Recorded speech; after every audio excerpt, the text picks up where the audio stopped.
first thing, let's talk about impeachment first. Let's get into that. Have you been keeping up with this trial? So I haven't been keeping up to the day-to-day stuff with the Senate. And I'll tell you why. So, all right, we all about a month ago when this all happened, we were all like, "This is terrible and shocking, and somebody needs to be held to accountable, and you can't attack the nation like this and so forth." And we all, as a nation, well, as a nation of people that are sane-minded, we all kind of realized that, like, yeah, President 45 led to all this happening with his movements. First by uh, um, declaring himself the winner on election night, even though all the results weren't in, and then once they came in, said that this wasn't credible, and this wasn't a fair result, and saying that the votes in, for some reason, the black communities in Detroit and in Atlanta and the Latino vote in Arizona didn't count because they didn't go in his favor, and he targeted them people specifically for the reason that he targets any minority in general, just because that's who he is. And Mm-hmm. so Philly as well. I'm sorry, Philly also. Yep. And so he tried to delegitimize the selection for 2 months straight. After that, he also went ahead and started calling like Secretary of States around the country, inviting like this to the White House, all to um, all to get them to change their minds and vote for him, even though they weren't bound to by the laws of their state. He wanted to do that, and then at the end, he's like, "Well, if this isn't going that way, let me go ahead and try to actually initiate that insurrection and get my middle class white supporters to get angry and join this." So I'm saying all of this, and also he was even and even forgetting that stuff, back in when the pandemic really hit and a lot of states were doing mail-in ballots, he was delegitimizing that as well and saying that they don't count, and we need to slow down the post service to make sure that the post service fails and so forth. So I piece all that together to say that the issue of inciting insurrection and riot at the Capitol on January 6th was a 6-7 month process that didn't just happen in one day. He and his supporters were doing this, and so I haven't been following day-to-day proceedings of the impeachment hearing because, first of all, none of that's really included in that. They only chose the September 6th speech as the thing that was the point to do stuff, and the charge isn't covering the work he did beforehand to legitimize that. On top of that, from what I read from the little blurbs you're hearing from different news outlets, if you're not going to call witnesses to the trial, and you're falling back on the, well, we have 100 witnesses here in the Senate and we have uh 438 in the House, um, you're not really holding a legitimate trial. And if you're saying that expediency is what you want, and you want this to not be like an effort where you cover what actually happened and who, the what, the where, the when, and how. I remember the day of when all this happened. He There was like a report. Somebody called the White House from the White House and said that uh, uh, the people will be leaving at this time. Like, I want to know who that person was. I think that's important. You know what I mean? I think that we need to know why the National Guard didn't come to DC. Why did they ignore the orders? Why did they ignore the request to come to DC to stop what's happening? We need to know uh, why did the Capitol Police not enforce this the way they were?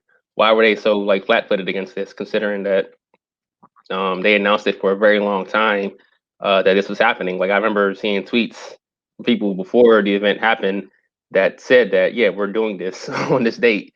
So the question isn't necessarily about the speech shedding side of stuff.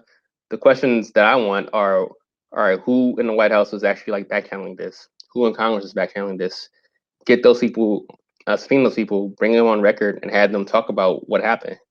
You can't really have a fair and thorough trial, which this is, without an actual thorough investigation. And no one, Republicans obviously aren't interested in that. They just want to move on and try to pretend like this didn't happen. And what I'm also noticing as well is that Democrats aren't that interested either. They're interested in the political theater, Right. and in the grandstanding stuff, but they're not interested in actually like finding the truth as to why you're going to convict them. I know that Republicans they'll say, well, Republicans are going to go ahead and vote to acquit anyway, and that's fair. But the case isn't for the Republicans. If you're saying this is a political process, you need to make the case to the American people and make them remember what happened and tie their vote of we're going to acquit him to the evidence that's been laid forth. And so hearing, I feel bad for Dane Raskin. He's like from Maryland, which I'm from, not too far from where I'm from and stuff. But hear him cry about this isn't going to move people. What needs to move people, what will move people, is if you can like actually have evidentiary stuff to show that what happened and show people under oath within the White House and so forth what were the links that brought this all together. I wouldn't mind hearing that lunatic Ali Alexander, whatever his name is, bring him up there and say, well, you said that you had communications with these Congress members. Talk about that. We'll screen your records as well. When they're not, if they don't do that, then I'm just kind of like, what are we doing here? Right. And I want to jump in on a few things you said, because you said quite a bit there. Sorry. No. It's cool, because I was taking down notes. You hit on some key points that I want to expand on. Number one, Democrats are making mistakes by just doing the narrow impeachment. They did the same thing during the first impeachment trial. Remember, they focused strictly on the phone call. That's it. The phone call to Ukraine. That was the main thing they focused on. A little bit of Russia. They didn't bring up emoluments, which they had a better case for that than they did with Russia and even the Ukraine. Even though Ukraine was recorded, and that should have been enough, they should have brought up emoluments. They would have had a better chance. Now, they would have had a better chance, but the Republicans wasn't going to vote to impeach Trump, no matter what. Right.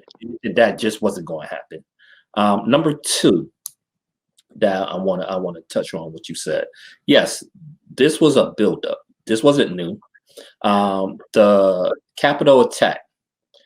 You already brought up a bunch of the incidents, a bunch of the things that he said. How he tried to undermine the votes, how he tried to discredit mail-in ballots from the beginning. He also remember in one of his speeches stated that, after I win this election, maybe I do another 4 years, since they investigated me the whole time during my first term. I really didn't have a first term. Maybe that's setting up to try to be a dictator. He was just throwing stuff against the wall, see if it stick. He left it so possible deniability. That's what he tried to do anyway. If it works, I'm down with it. If it don't work, I'll say that, I didn't mean this. So that's what he tried to do. So they should bring up all of that stuff. You are right about that. Another issue, the Republicans.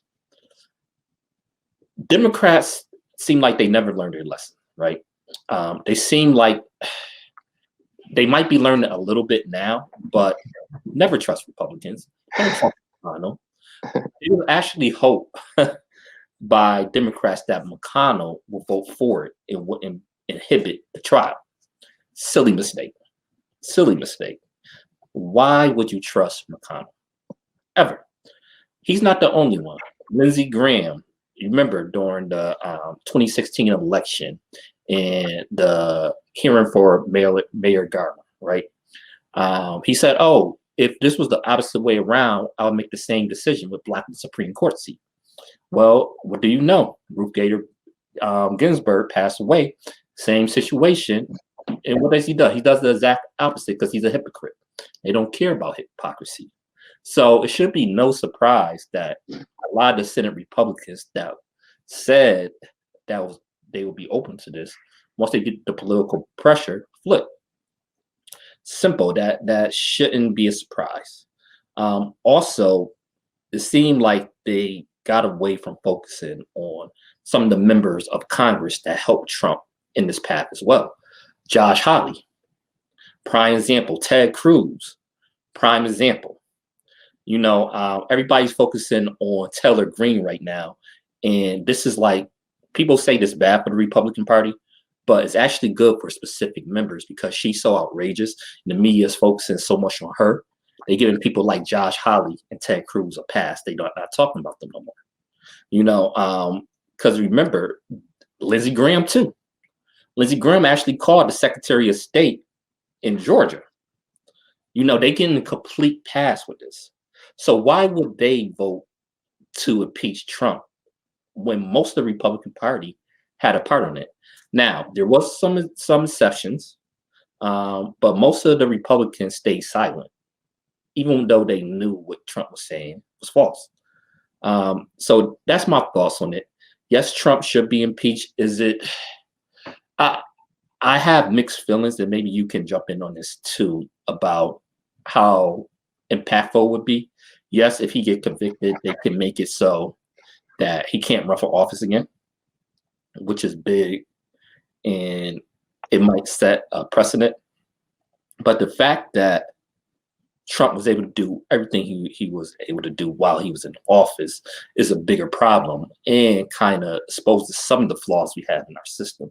I think more so than just focusing on Trump, we have to focus on what is it in our system that allow for this to happen.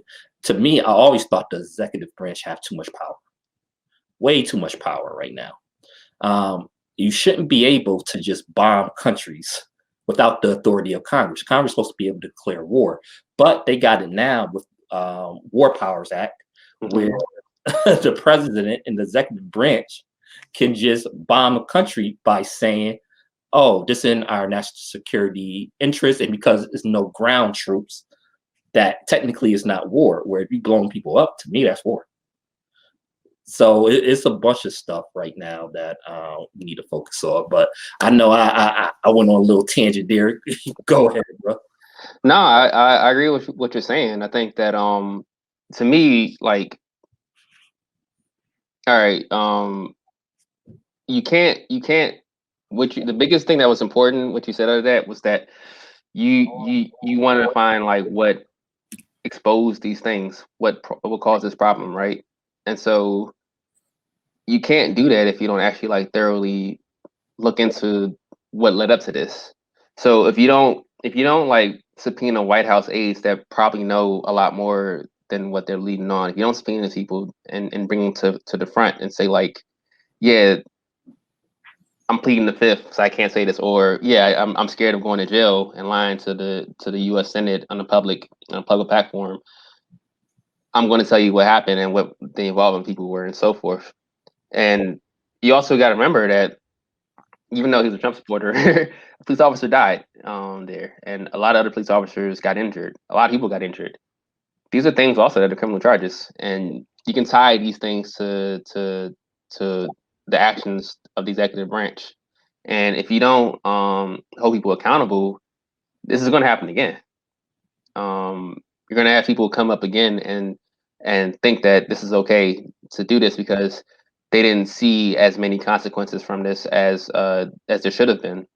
And your other point too about the executive branch in general having too much power, yeah, for sure. Like ever since 9/11, I mean even before that, but 9/11 was like the turning point where the War Powers Act developed, like the Department of Homeland Security was formed after 9/11. The Patriot Acts, all these things, the FISA courts, all these things happened after 9/11 that has damn near made the president a monarch that can kind of do almost whatever they want. I mean, granted, like there's still some, Trump wasn't able to enact his entire whatever he thought was his agenda was. He wasn't able to, and Republicans weren't, and so much. But like, but he was able to probably enrich his family for much more money than they had before, and enrich people around him for much more money than they had before, and create hell around the world through climate violations and all the bombing they've done. I mean, the Iran thing last year, for instance, was ridiculous, and that should never happen, but it happened.